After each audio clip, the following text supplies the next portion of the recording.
Hey guys, welcome back to the Bergman broadcast. I'm your host, Shane Bergman, and today, old-time friend, super intelligent, sometimes good guy to hang out with, father, husband, really, really cool past that got him into what he's doing now. I'll go over some kind of salient points about our guest, Kyle Graham, and what he does currently, what he did before, and we'll just get right into it. So Kyle is one of those rare, he's a native. of Melbourne. To Melbourne, which is extremely rare, and we'll kind of talk about that. He has 2 degrees. He's got one from FSU for PE, and then an MBA. Yep. Which is just amazing. You look at a guy like you and you're like, how does just give degrees out to anyone? Pretty much. Former teacher, as I said, we'll kind of talk into that. And then currently, for the last decade, has owned a medical spa and the entire title, and I knew I was going to butcher it, but Millefiori Medical Skin Rejuvenation, where Kyle Graham and his wife Iris Graham own it together collectively for going on a decade. He's a father of an awesome son. Yep. He's a husband, business owner, entrepreneur, degree holder, terrible golfer. Kyle Graham, welcome to the show. Thanks for having me. I did bring some gifts for you. Already? Yeah, I brought some gifts for you. Okay. Let me see. So I know you, the first one, since I don't know if we've ever drinking rum together, and I brought this rum last week. I was very good. I was able to go to a what is this? Tasting / mixing class, but the master distiller was from Venezuela. Okay. And he's the one who did it. And he had all, but this was my favorite one that he brought. Diplomatico? Yeah. What do you actually pronounce that? We'll just call it Diplo. Diplomatico, maybe? Diplo. Okay, so we got a rum? Yeah, so we'll try that. It's going to be really good. And then we want to try this, but I know you like tequila. Just stacking them. So I brought this in for you because I know you're a big baby and can't drink scotch. So I brought some Fuente Seca. I'm Irish, man. I don't know which one. So whatever one you want to start with, the rum's very good. I like rum, man. I know you're on a rum kick lately. Yeah. I've been into tiki cocktails. So you can pour it since you're a gift. I'll pour them, yeah. And I'm not giving you that bottle, but I brought it for the podcast. I thought the gift was the bottle. No, you're gonna take the it gift back? is me bringing the rum. Well, thank you, man. Yeah. First time someone brought me a gift on. Yeah. So, because I know you've been into a rum kick. Cheers. Yeah, thank you so much. Yeah, so this is the Diplomatico. Oh, I forgot I had my Invisalign in. Sorry, Angie. That is really good. I know. So anything that you know about it that you could they're in Venezuela, the North Venezuela, right there on the coast. The guy had a lot to say. Yeah. Have not had it, man. The bottle actually kind of looks almost like I'm getting. I wouldn't think this is a rum if I'm looking at it. He had some like rum that was like $300 a bottle. Like a whiskey, almost like a whiskey bottle too. This was my favorite. This was around $60, I think. Yeah. But he had some expensive stuff. This is really good. So if you're a rum drinker and you like rum that's more on like the smoothier, you can just sip that. It's insane. Yeah, not like a crazy afterburn. It's got the sweet notes of a rum traditionally. And it does feel like it's a little bit more mature. So she actually had some sips of it she could drink. She's like, I wanted a pina colada. I'm like, well, I don't know if I can make I don't know if I'm going to do that. Gluten-free pina colada, Iris. It would be good in anything. Well, that's really good, man. Thank you so much for bringing that. Yeah, man. So we'll get into the tequila later if you want. No, absolutely. As soon as maybe you do a couple of those and keep going. Yeah, absolutely. Keep going. This is already off to a great start. So Kyle picked up his drinking habit from being a 7th grade science teacher. Going to FSU. Yeah, FSU. So I guess let's go back to that and then we'll get into the whole teaching world because you were a teacher for a good amount of time. Left that world and then became entrepreneur, open up your business. So you went to FSU. Oh yeah. And you're a big FSU fan. Big FSU fan. Go back to the first game every year. Wherever it is. How long you been doing that? Since 2009, at the year after I graduated. I have a buddy, Josh, and I go with him and then our other buddy, Will.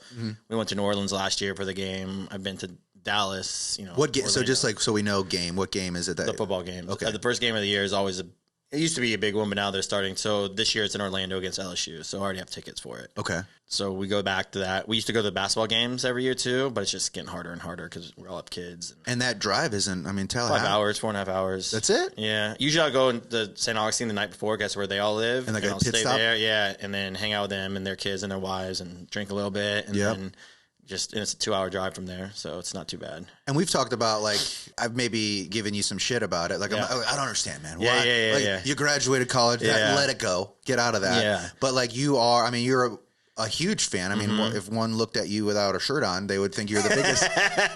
So like Kyle's entire back is covered with it's like the FSU. So in the beginning of every football game, they have Chief Osceola running out with Renegade on the horse, and he plants the spear in the field. So that's what it is on my back. What's the guy's name? Chief Osceola. So Chief Osceola.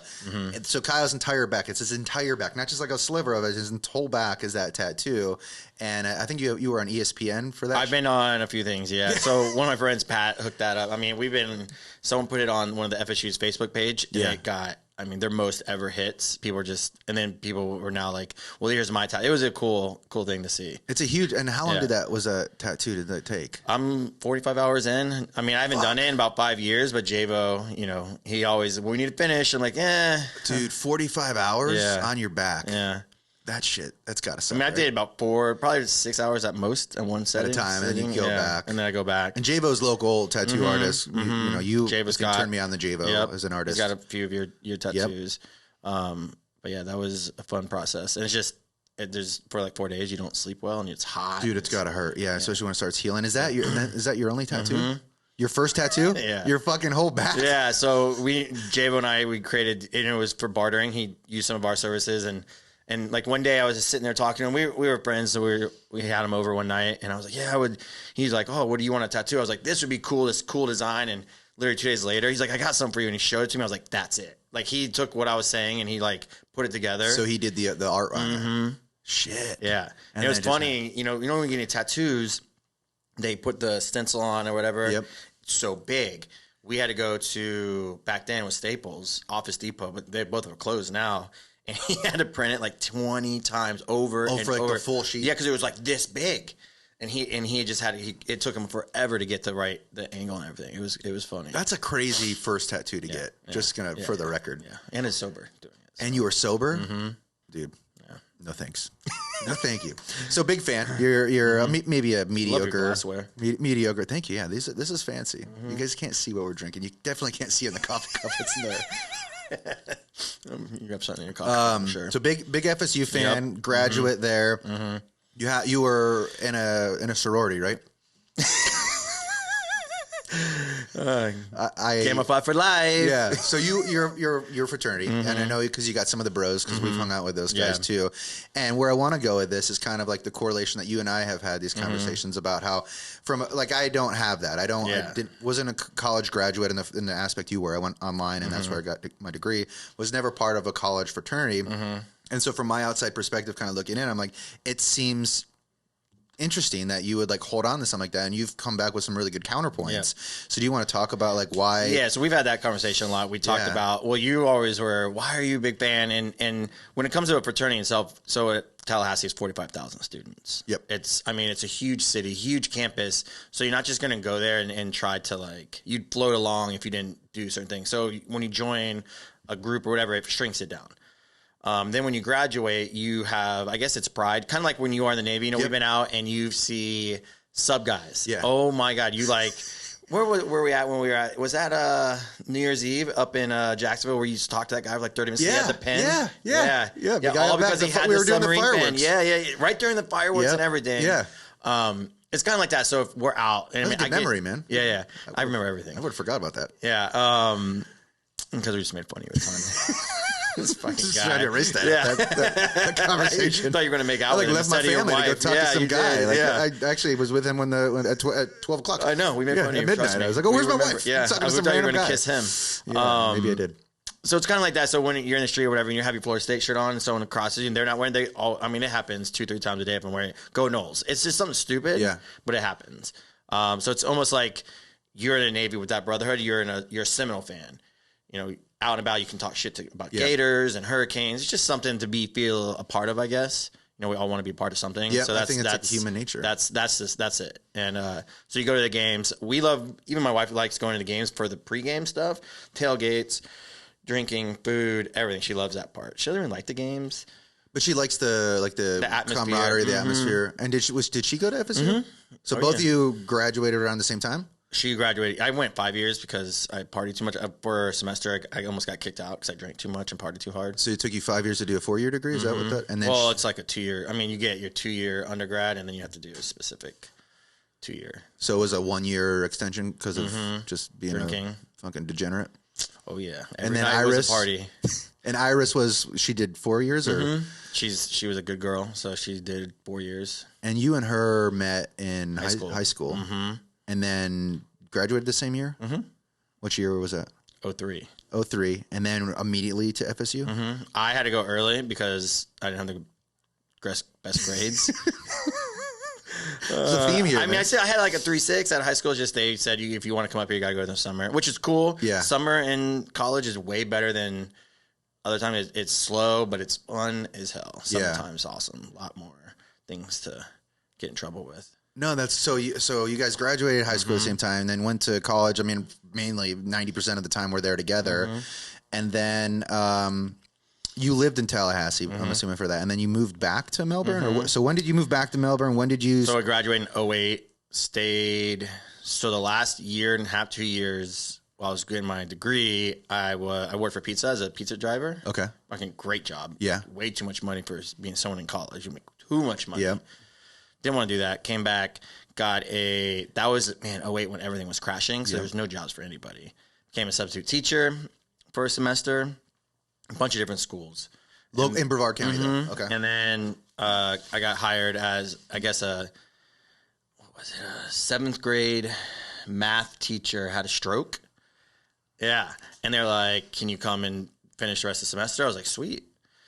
So after that, I got a full. So I was certified in 7th through 9th grade, 6th through 9th grade, any subject. Really? Mm-hmm. Because if you become a PE teacher, you're never going to quit that job. It's the best job in the world. Yeah. It's the best. So there's never any PE jobs. That's what I was certified in. So I had to go get recertified. I tried to get my 9th through 12th certification in math because I was also coaching soccer, and I couldn't.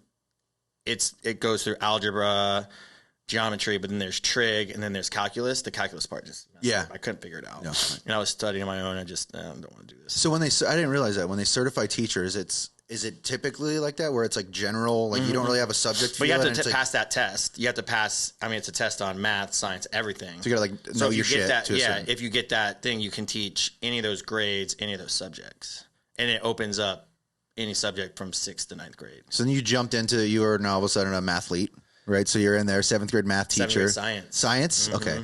Doing science. And then how long? Coaching soccer at Satellite too. Coaching soccer. How long did you do the science teaching before you were like, either got new subject or you're like, I got to find a new job? It was 4 years in, and I was working another job. I was running the Brevard County Parks and Rec sports on Tuesday through Thursday. Adult sports, which is... Those people are just stupid. They care. These 45. Like way too serious about. Oh my god! Way too serious about everything: softball, soccer, kickball. They fight each other. Every day. It's like, you guys are ridiculous. This is crazy. But it's just. Yeah, man. If you're competitive, you probably just carry that on with you your whole life. Yeah. And I was doing that, and then during the summer, I did a teen camp where we got to go to different places. I would watch these group of teenagers from the worst places in Brevard. And I had to watch them all, and we go all over the county for like field trips or whatever. So I was like working like 60, 70 hours a week just traveling, doing all that shit. Yeah, just work. I mean, they paid teachers $38,000 a year when I started. Yeah, and I don't think like the wages have gone up drastically. One of the things you had mentioned here was like you talked specifically about like the teachers make shit. What they make shit at. It's so unfortunate. I think that's like a consensus around. So I was one day I walked in the teachers' lounge and the teachers were bitching. Just about it. There's older teachers, like they've been in the industry 15, 20 years. And you're like this young 20. Yeah. I was 25, 3 years on that, 3 or 4 years in. And I was 26.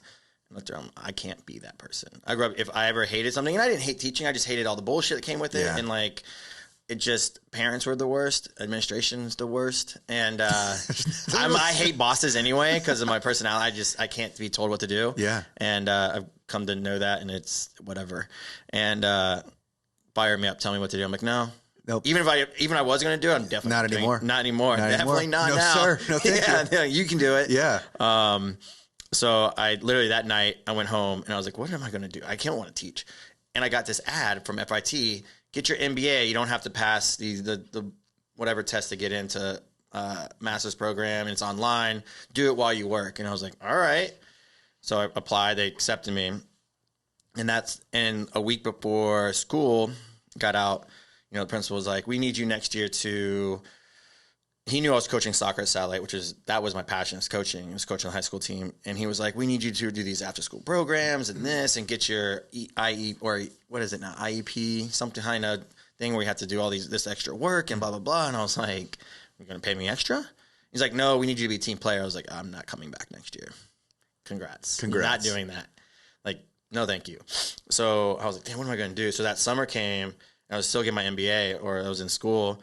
I don't know how I found it. It was this startup company that was before, what's the stuff when you video conference people? Like Zoom and shit? Zoom. Okay. But they did it through the old one where you could, man, yeah.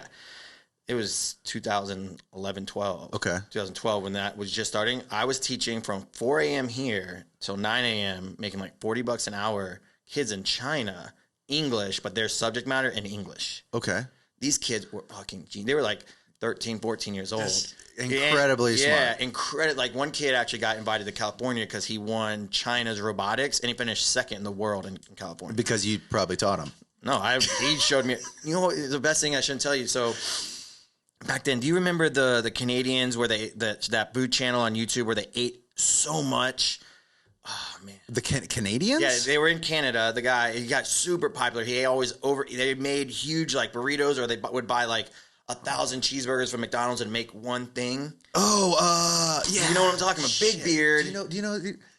Okay, you know what I'm talking about, right? So I would Americanize these fuckers. It was a YouTube. I started Americanizing these people, like showing because they couldn't get on the internet, but they could see what I saw, and I could connect them to my computer. Got the sauce. Like yes. You know what I'm talking about. The sauce boss. Yeah, the sauce boss. Oh, shit. That was... Yes, yeah. So... Epic mealtime. Yeah. Right. So the first time I showed it... I feel good about myself for getting that. Yes. Like a brain teaser. So we would work... It was an hour-long session. So we would go 30 minutes, and these kids, they fucking knew it shit already. Yeah. And I'm like, hey, Kyle, can we see that? Every one of them, I showed them like different clips of... He had an hour, and they blew through everything. Oh, my God. So I would show them clips of these, and then by the end, I remember the end of the summer, they'd be like, can we just watch American YouTube? I'm like, yeah, if you want to be Americanized, hell yeah, I'll Americanize you. You were a culture teacher at that point. I was teaching culture at that point, and they're like, it's so... And it was funny. These are trade secrets you probably should not be sharing. Yeah, whatever. What's the Chinese government going to do? Blow us up. Good. So that I started doing that, and then at that time, the end of the summer, I was in my second class, and I had to write a business plan. So Iris was doing what we're doing now, but for a huge national chain that now is defunct in Orlando. And so she was okay, yeah, because that was going to be one of my questions. Yeah. What is Iris doing this whole time? Yeah, so she was a PA. Okay. And she was doing all the stuff, and I was like, I'll just write it on that. Wrote it, turn it in, whatever. And it was Marty Duffy, who was the teacher, who became very instrumental. That's a real teacher? That's a real name? Martin Duffy. Okay, that sounds so You made probably up. met him. Sounds made up. He ran the thing at not FIT. Marty Duffy just does not sound like a real name. Great, smart dude, bro. Marty Duffy? Marty Duffy, yeah. Marvy or Marty? Marty. No, Marty. I'm sorry, not Marty Duffy. I'm an idiot. It was... I'm like, that. I don't mean to call you Marty out Duffy on never that. teach that. It was... Oh, my God. I just was thinking like Duffy, like the... That's his name, though. Duffy. Okay, yeah. We got him Duffy. Whatever. I got it mixed up. Anyway. Something Duffy. Teacher calls me in. I really don't know the guy's name. I wasn't trying to correct him. I really have no idea who that is. I was... Oh, my God. He would kill me for forgetting his name. But so 2 weeks later, he calls me on the phone, and he's like, hey, can I talk to you about your business plan? And I was like, and 2 weeks after the class is over, I was like, fuck, what'd I do? And I was like, well, I live in Melbourne. I can come see you because it's online. And I went and saw him, and he shows it to me, and he's like, why don't you do this? And I was like, do what?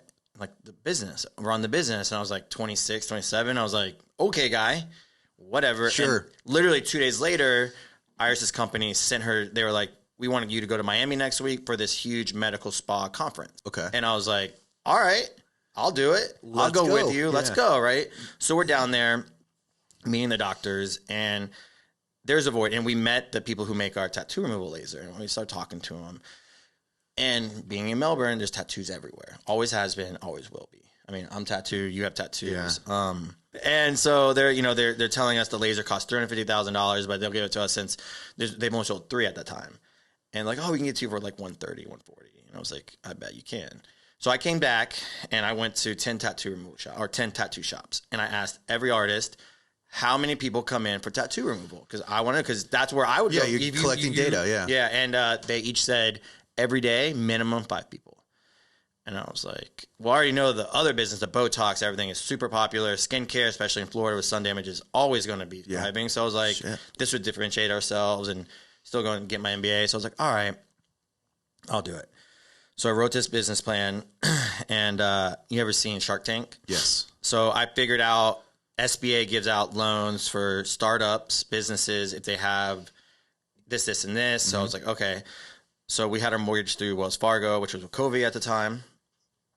And I said, I have an idea for a business. They're like, come and pitch it to us. I was like, okay. I spent almost 4 hours on a business plan. I mean, it was a binder. I should have brought it in like that day. Yeah. And it was awesome. And walked in, sit down, and it's this huge oak table. I mean, the gorgeous table, big room. They have like 2 of the bankers, a general manager, SBA dude, and we're pitching. I mean, it's like Shark Tank. It's like Shark Tank. It's exactly like Shark Tank. That's crazy. And, halfway through, they were like, listen, we do this a lot. We know you're going to do it. We like the industry. We can give you the $350,000, but we need you to come with 20%, so $70K. Remember, I had just quit teaching. Yeah. Teachers don't make that. No. And they're like, and it was a Monday. They're like, we'll give you Friday. If you can come up with $70K, we'll give you the money. And I was like, fuck, all right. And I asked, and we did. And in a week, I got $32,000. Money, if you actually shake trees, is very easy to get. I've realized now over the years. Back then, I didn't know what business was at the time. Like, you feel. Now it is. So I go back to him. I only got $32,000. The guy was like, I'm just impressed that you got that much in a week. He's like, the offer's still there. I was like, okay. So I have $32,000 business plan. So I was like, well, I'm going to look for places to lease. I'm like, I'm going to do it regardless. I'm still in contact with the laser people or whatever. And I'm still going through my MBA, getting all that stuff. And so we find a bunch of different places, and then we settle on the one we're in. Disgusting. Absolutely disgusting place. And we demoed it. I was like, oh, man. The one downtown. Yeah. Because I knew what downtown is, and I was like, I can see where it needs to be. Demoed it, and they were giving us a great deal because it needed an overhaul. It was so bad. So we demoed it on the last day, and this is like a month and a half after, and I have about $55,000. I mean, I'm so focused on so many things. So the last day of the demo, I'm in basketball shorts and a t-shirt, and I'm sweating my ass off. And one of my good friends who is in a fraternity, and we lived together for like 3 years, Danny Perry. You've been down to his house, slept in it on Chase's house. You slept at Chase on his back porch, but.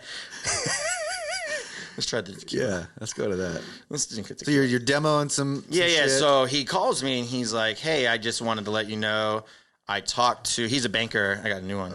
He's a banker at Chase, and he's like, "I just talked to the SBA guy, told him about your business, and he was like, ooh, that smells good," and he was like, he's super interested, this and that, and I was like, cool, I'd love to meet him. And I was like, when? He's like, oh, right now. And I was like, what do you mean? I was like, he's like, I already told him where you're at. He'll be there in 15 minutes. And I was like, oh. Okay. So I had the business plan. I always kept it on me. He comes in and I show him the demo. And I'm basketball shorts, t-shirt, sweating because there's no AC and it's the middle of summer in one of these buildings. Dying in there, Dying. He's like, you want to go to lunch? And I was like, okay.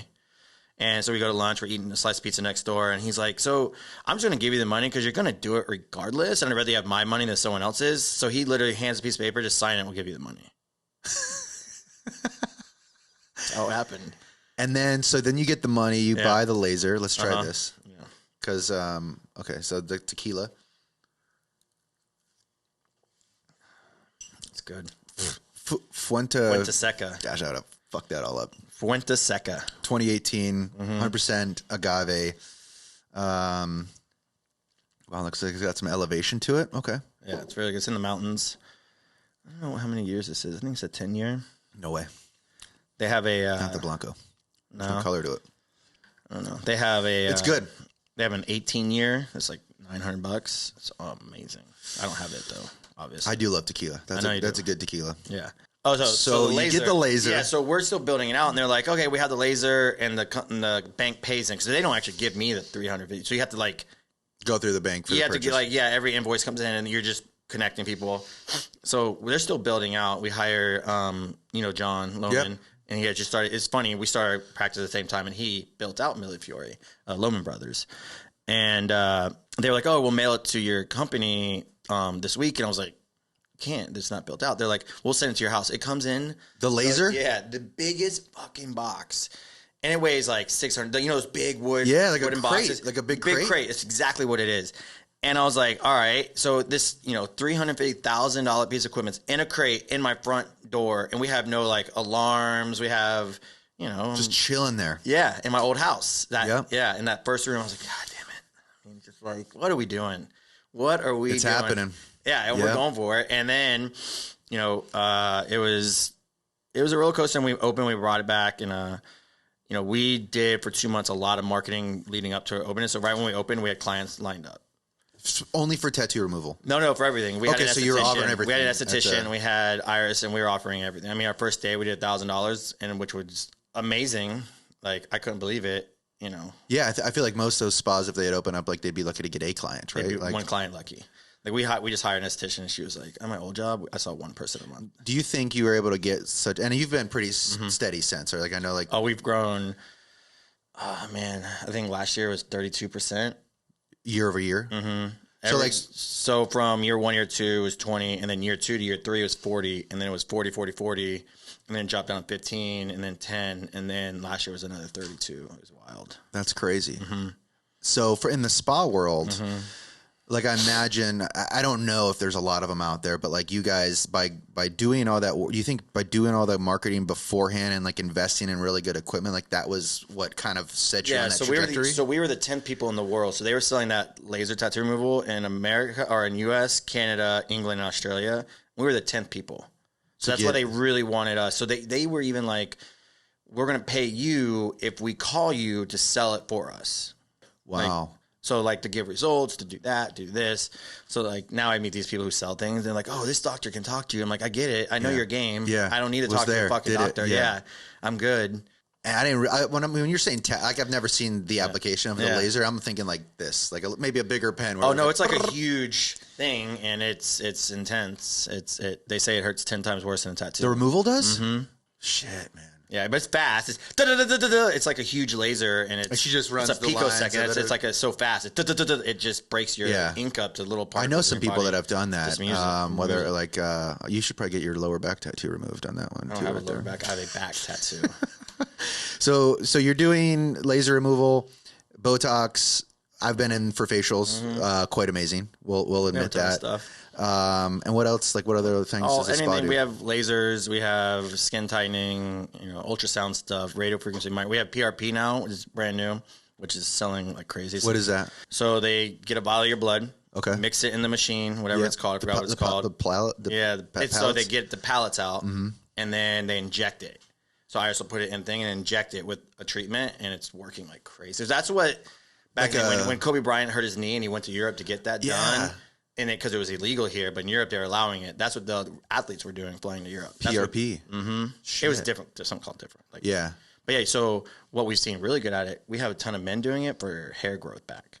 Obviously, I don't do it. I mean, clearly. Yeah, but we just brought it on 2-3 months ago, and we have like 5, 6, and they love it. They're like, "Oh my god, it's working." I think you've done a really good job at like making a spa world where it's like I think traditionally probably like mainly females, and like incorporating more like masculine options for men to go in. Because when I went in to get the facial, you had it was like an old fashioned facial. I believe that's what it's so you're kind of pushing that. You have men line products there from like just like even moisturizer where it's like.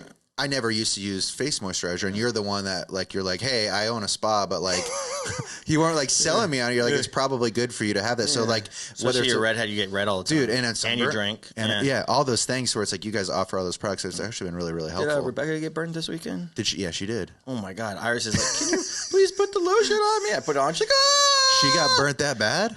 Oh yeah, so Iris hates the sun. Okay. She's Mexican, but yet hates the sun. Yeah, she can't absorb much, right? And she's just she can absorb a lot. So it's funny, yesterday morning, we're sitting there, and I was like, Ezra, you see how brown mom is today? I was like, you could get like that because you're a little Mexican, too. Yeah. I was messing with him. He could put some color on, where my boys, no. They're fair like so me. I get red and white. That's what I don't tan. No, I go this to severely red, but I think as that red like tones down a little bit, it to me, it looks like it's a bronze.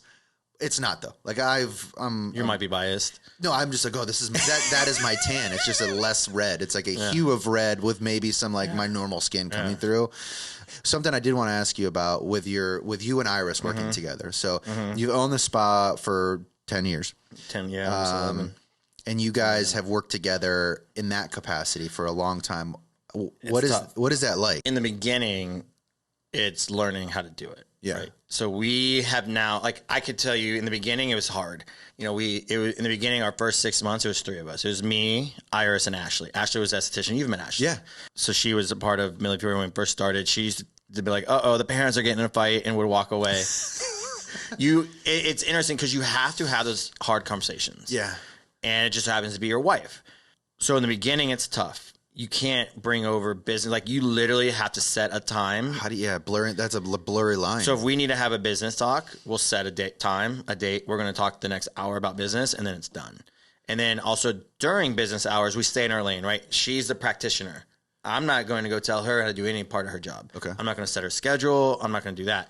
I can make assumptions and be like, we need this, this, and this. She's very goal oriented, so I can make goals, and she's going to try to hit it. And she'll push herself. So, you know, if we go on vacation, she's like, I'm taking off, but so she took a couple of days off for the girls trip. Mm-hmm. So she usually works 3 to 4 days a week. So she's worked 5 days this week because making up for lost time. And I didn't tell her to do that.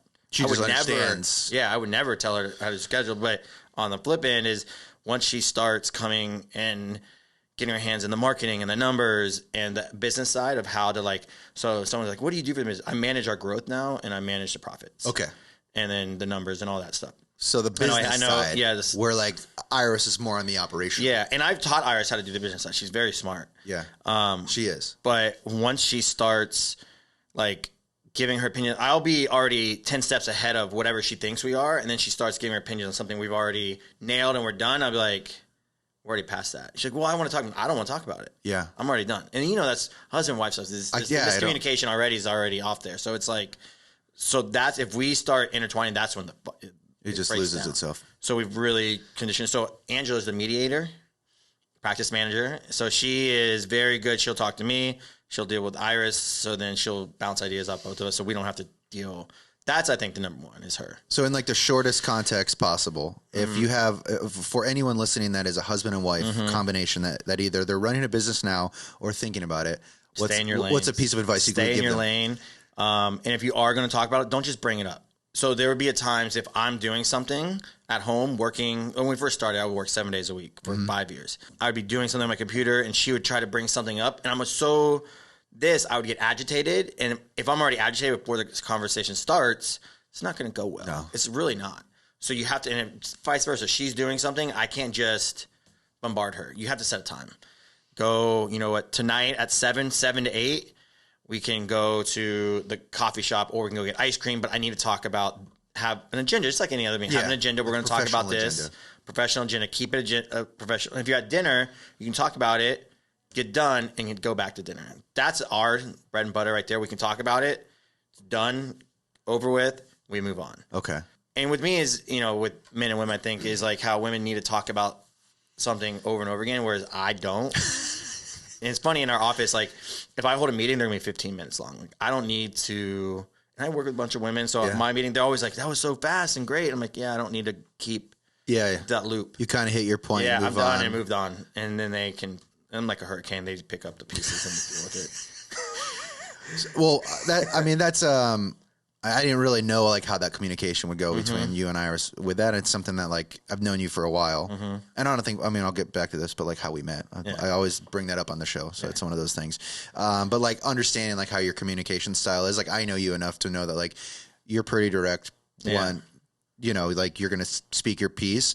Iris is like not like that, so like understanding the dynamic, it's interesting to hear. Yes, it's very how you guys manage that. She's very good at hearing what I'm saying, ignoring it, and doing her own thing, and if she hears me, she knows if with that hour we're talking, I can listen. But if I'm doing something else and she knows I'm on that edge, I'm like, what? Yeah. What now? You could just tell by her body language. I'm doing something here. So like that's why I don't even have an office in Millefiori anymore, because like you used to. In the back, I used to have. Angela and I would share an office with Iris. We'd be working on something, and Iris would come in and just start talking because she's just trying to get what she needs done. Yeah, and would just direct the flow. So now I'm in my own little office above. Still downtown, right? Oh yeah, just a little wall thing and just one computer and me, and it's great. It's quiet. Because you can probably get stuff done in there. You're efficient with your time. I can get there 8:30 to 10 and just knock shit out. everything. And then I have and Angela, we and I contact probably twice a day about what's going on. But yeah, so that's important is separating. So I don't see Iris a lot during the day now. And plus she sees clients all day. Before we were in the same office, saw each other. It would probably get on. Yeah, I'd probably get on each other's nerves. I can only imagine. You're already on my nerves, and we've been together for 30 minutes. So really cool dynamic that you guys have. Clearly, whatever you're doing, like it's working because you're in a thriving business. Like you guys have made it 10 years, which is like probably a significant milestone in that industry. I imagine there's not a lot of them that have been around, especially locally. Yeah, so we were the first standalone in the county medical spa. That's awesome. So you've got that going for you. Now.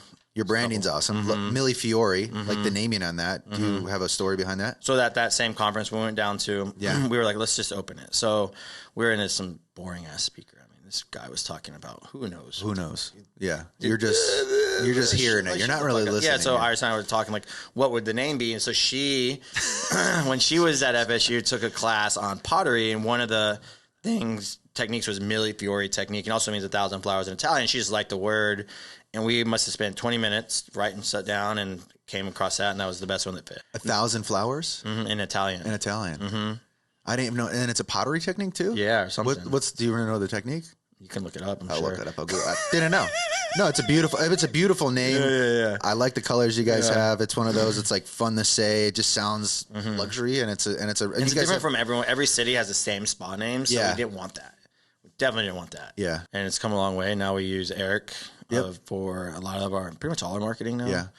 So you were probably doing that at one point. For 7 years, I did all social media. I got burnt out. I hate well, you're doing the social. I remember like you working on your website stuff. Everything. Kind of doing all that. I still upload blogs and everything. Which I think is like, it comes from you because you're the one probably writing them, or at least like knowing what needs to be out there because you have your hand in Our estheticians write it. Iris will write them, but I have to edit them and put them up. And everything. Yeah. So it's like cool that you've also, like in 10 years, you've brought on more people. You've significantly grown your business, and then also like delegated the task where it's like you understand it's like I'm not really great at posting social stuff, so I'm going to hire someone to do it. Probably best use of your time too. Yeah, it's very time consuming, and I just hated it. Yeah, I would sit there and I'd have calendars, and like I had to post like you could schedule out this, and like you had themes and this and that. It'd take 30 hours a week, and I just got bored of it, and I was like, I don't want to do this. And Eric is so much better. He can do the Google stuff. He's just What's the book? It's Who Not How. Who Not How. Yeah. So that's kind of the premise that you're going with. You found a who. You're not trying to do the how anymore. Like when we first started, like I didn't want to do payroll. I didn't want to do the taxes because I didn't want to have to learn that. I do the books. It's easy. So I'm the bookkeeper. Yeah. But the stuff I didn't want to do, I just sourced out immediately. Sourced it out. Let's take a left turn. We're gonna turn out of here. And the rum? Did you already do the tequila? My guy, because about the conversations come. It's gonna be deep.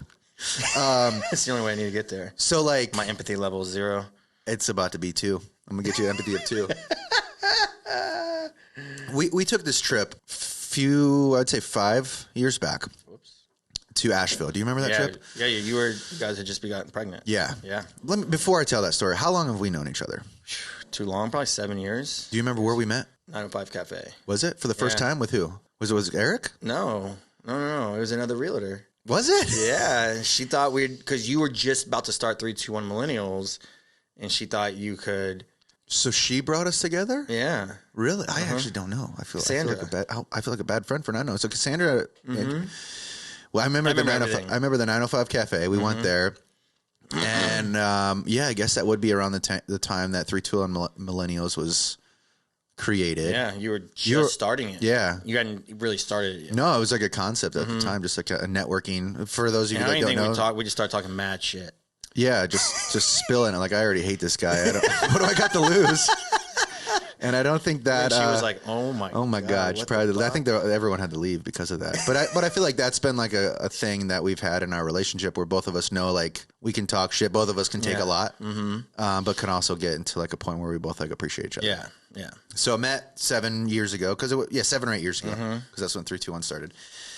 Became friends, kind of our spouses at some point met, whether it was us getting together for the spa experience. So we met your wife before we met you, but I mean, we didn't meet her. Like, we met her, like, shook hands, and like got introduced by what was the magazine that was popular and it kind of is now defunct? And Space she was Coast the, Living. yeah, she was the editor. Yeah.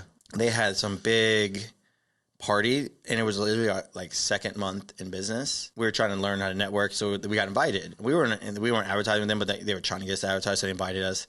And what was their salesperson? Lori, yeah. She goes, I need you to meet someone. She's your age. sales dude. She's your age, and she goes, this is Rebecca, blah blah blah. Yeah. And Rebecca was so I've never seen, and we had just started 2 months, and she was being pulled every way. And I looked at Iris, I'm like, damn, I would hate that job right now. Yeah. Yeah, she had a lot of responsibility at that magazine. She will never remember that, but that was the first time we met her. There's a lot of people that remember like her from the ads, or she remembers a lot of the people that like even now that I'll mention. She's like, I never met that person, but I remember they did a cover or they did crazy? Like an ad in it, because she would have to write the copy for that person and then go like even be a part of the interview to write the ad for the person. Yeah. So it's kind of wild, but she did that for a really long time and then left. But so then you guys knew her. We all met. The family started kind of hanging out. We go on this Astro trip together, and that's a trip I'll never forget. For like there was like 2 or 3 reasons why.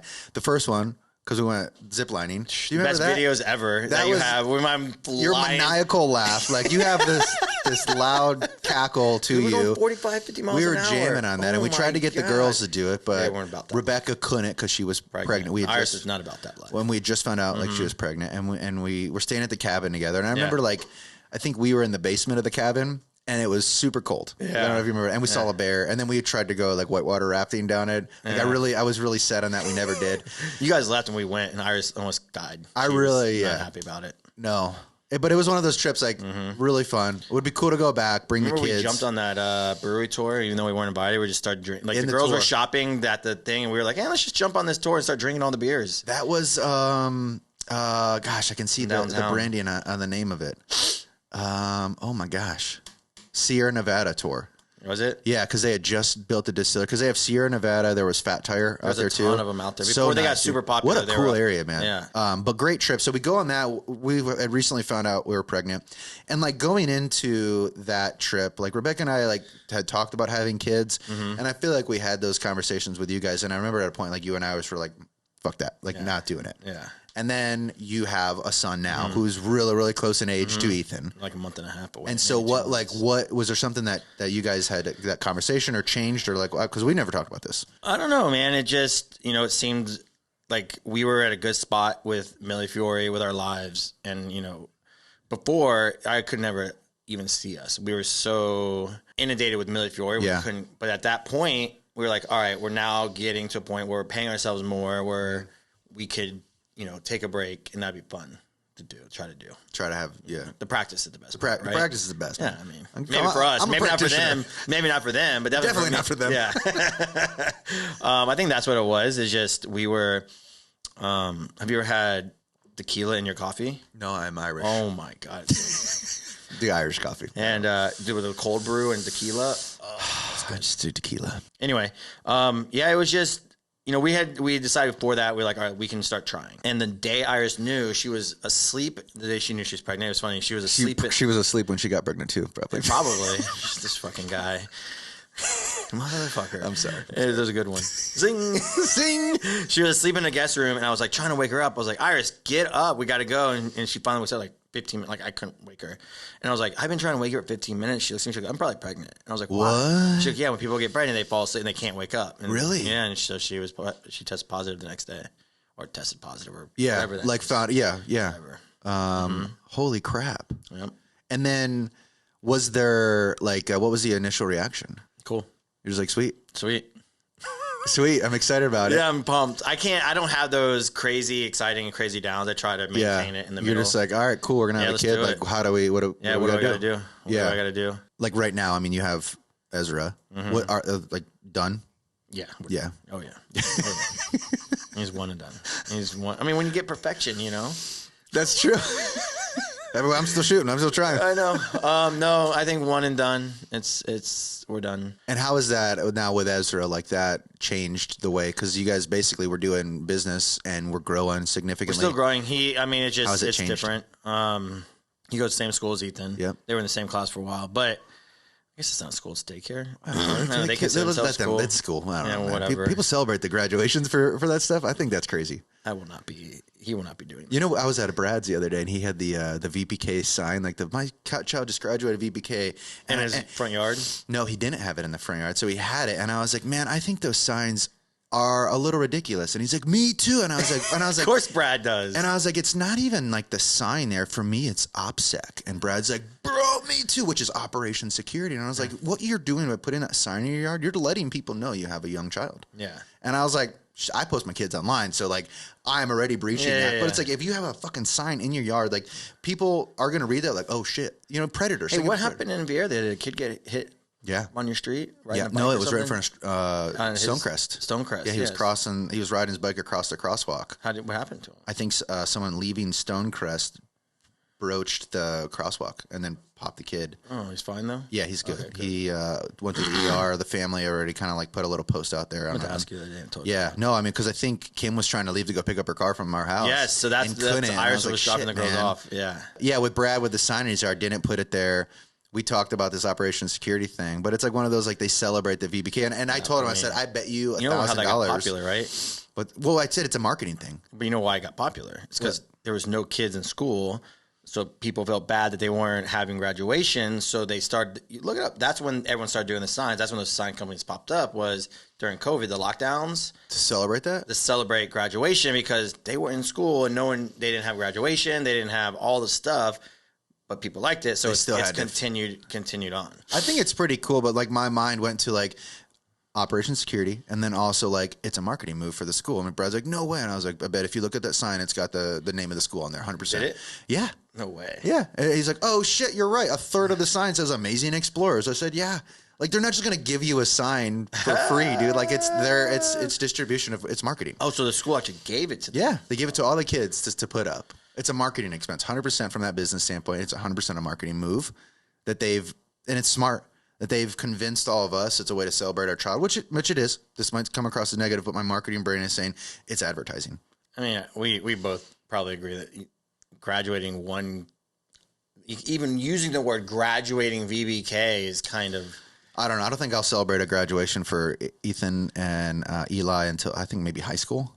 Like, I mean, we'll probably have to do like the elementary transition to middle school. Grade. I think that's like a big one. Yeah. Maybe middle to high. It's a male thing. It's just those things like, man, like what? I mean, it's just like it's a kind of weird. You're gonna get canceled talking like this. Probably. Let me get out of here. You want to talk about a little bit about like the native life that people, because earlier before the show, you said people don't believe you. Or yeah. So I think you were the first person to bring it to my attention when they were being what? Boomerang? No, being a native. Okay. Yeah. And it was years ago, and you're like, man, I don't meet anyone from Melbourne. I was like, what? And I was really, but there's a ton of people who, you know, I'm still in touch with that, you know, are here. It's just, but everyone I do meet is not from Melbourne. Yeah. I mean, you're watching Titusville. She's native. Yeah. Yeah, she's in there. It's Titusville. We won't get into it. I mean, she's in the county. So where'd you grow up? Satellite. Oh, okay. It's interesting that, you know, the people who we do meet on a daily basis are not native, I guess you can call them.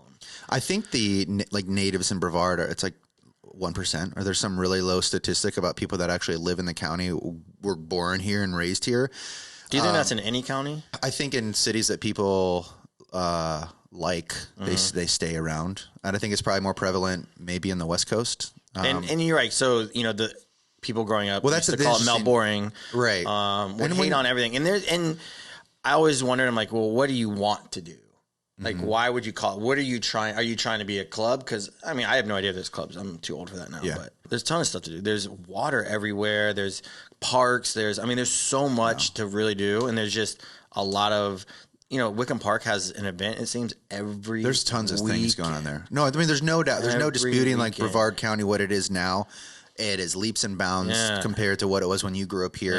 Yeah. And the other term, like, so boomerang is a term where people like you were born here, raised to college, here, and said, I got to get the hell out of here. So I did. I left as soon as I could. Yeah, so you are technically considered kind of like a boomerang because you left, went to Tallahassee, lived there for a while, and then you came back. So that's like the whole, see the boomerang? Yeah. So you're technically that, like people that have born here, raised here, never left, like that's probably really, really rare. But I think what happens is like you grew up here, probably wasn't a lot to do. You left, saw Tallahassee, liked that lifestyle, came back here. Probably drastically different when you came back in 2006. Yes, because there was a downtown life. There was some shit that had 2009-ish, 8. Yeah. There was a downtown life then. There was bars and that was never a thing. Nope. It was wild how many bars are. I mean, it wasn't even by today's standards. There's no bars. It was. I mean, you had Meg's. You had what's the Tracks? Tracks was there. I mean, Main Street. I feel like was there for a bit. Okay, and then you also had the one with all the couches, the different vibe one. Oh, I think it's downtown. Yeah, you know what I'm talking about? What's it? Is it still open? Yeah, I think so. I do know that spot. I don't really. 8 o'clock. It's right by Meg's, right? Yeah, it's right on the and then I mean they had Mansion was there too, like part of downtown for a bit, right? No, not back then. No, there was still a Strawberry Mansion back then, I believe. The building existed. Yeah. And then I mean they had the one in the gallery. They always had that bar, even though it changed name every 6 months.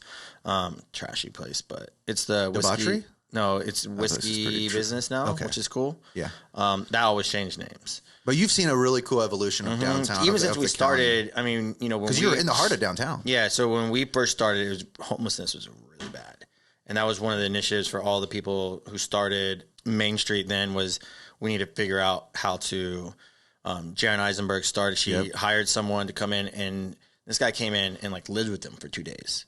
So he does that for all the cities. He'll live with the people and then he created this plan for all the people to come together and he creates these plans and how to do it. To kind of like minimize it or control it a little bit. And the help is what it was.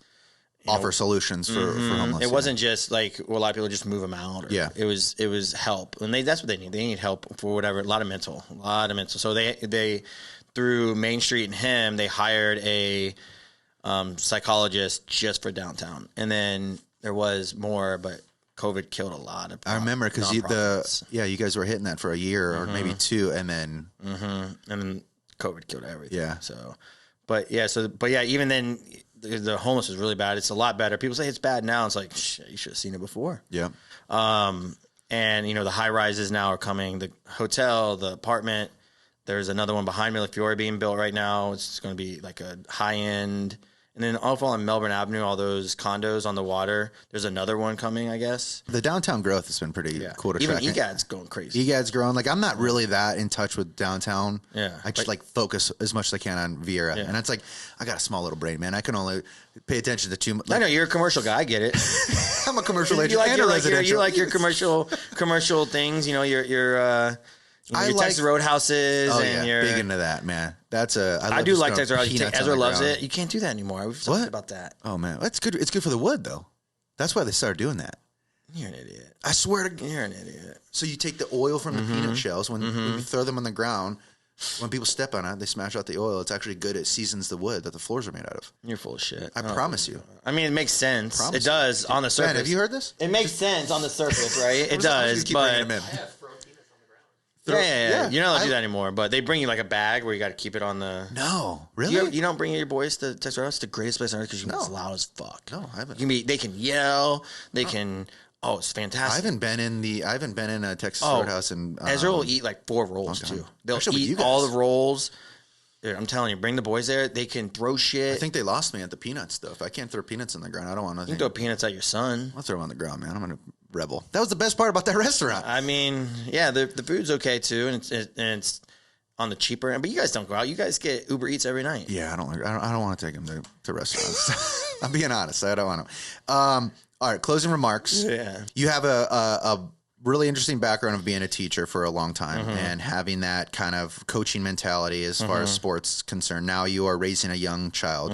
Anyone listening out there, what is some advice you would give to someone that you could help them raise a child in a positive direction? There's no wrong way to raise a child. There really isn't, as long as you're engaged. I think everyone has their so you like a certain thing. Yeah, I like certain things. Obviously, I'm playing basketball and these things with Ezra, whereas someone might be doing instruments, so Iris wants Ezra to get in the piano. That's fine. Sure. It's just being, I think, active and engaged. Don't do everything for them. Let them fail. Yeah. That was a really good quote you put in here too. I'll mention. Just what did I say? I'll read it up, but okay. Sweet. You didn't read my chat GBT I did. Created. But keep going. So let them fail. So let them fail is, I think, as a teacher, I taught 7 years. You could see the differences between, they call them helicopter parents and non-helicopter parents as they get older. As the helicopter parents' child gets older, 9th, 10th grade, those are the ones that kind of take a step back big time. Because they can't find independence. They don't know who they are because they're not allowed to be. And I think that's one of the biggest flaws with parents is, I don't want to see them fail, but you have to. Yep. You really, as a coach for 10 years, I taught coach 14 to 19, 20-year-olds. And you could see the parents who are doing disservices to their kids. I had parents come up to me and my kid's going to be in Europe and playing soccer and this and that. And they call it football over there, so you're probably wrong. Yeah, yeah. And, or he should be this, and he's a junior on JV. You're like, no, he's not. He's on that team for a reason. But I understand where you're coming from, but let him live. He probably doesn't even like the sport. Sure, they're forced into a lot of kids are forced into certain things. Yeah. I think they call that when a parent lives vicariously through their child. Now, if your kid loves something that you love, that's awesome. That's fantastic. Yep. But as 4-year-olds, they don't know what they want. They're heavily influenced over when they get together, it's like a bomb. We were Sunday night when they were running around Vieira. Yeah, no controlling them. Yeah, we're not helicopter dads. Yeah, have fun. Which one? I was like, I think they were running around the top of the little fountain. I was like, man, I wonder if they're going to fall in. That would be hilarious. No, but so going back on one of the quotes you said about failure, and thank you for the parental kind of guidelines. I think that's really important. Establishing independence early is kind of what I gathered from that. Again, that's just me thinking. If you don't do, that's fine too. It makes a ton of sense. Being engaged and being active is probably the easiest way to have a child when they're 35 come back and want to see you. Yeah. So I asked one of the questions, what's some great advice you've been given? I highlighted all 4 because all 4 I thought were really good. Which tells me that you looked them up. No, these are off the top of my head. All right, so the first one, don't have a career that makes you miserable. So that's why I quit teaching. 10% of life is what happens to you. The other 90% of life is how you react to the events that happen. Yep. I mean, things happen to you every day. Yep. And how you react. You could get cut off and be in a bad mood and then shoot somebody. Yeah. And you just fucked up. Yep. How you react to life is how you're going to be miserable. Or you don't wake up a certain way. You wake up, and if you choose to be angry, you wake up choosing to be angry. Nothing, 7 a.m. rolls around, 6 a.m., 4:30, wherever early you fucking wake up.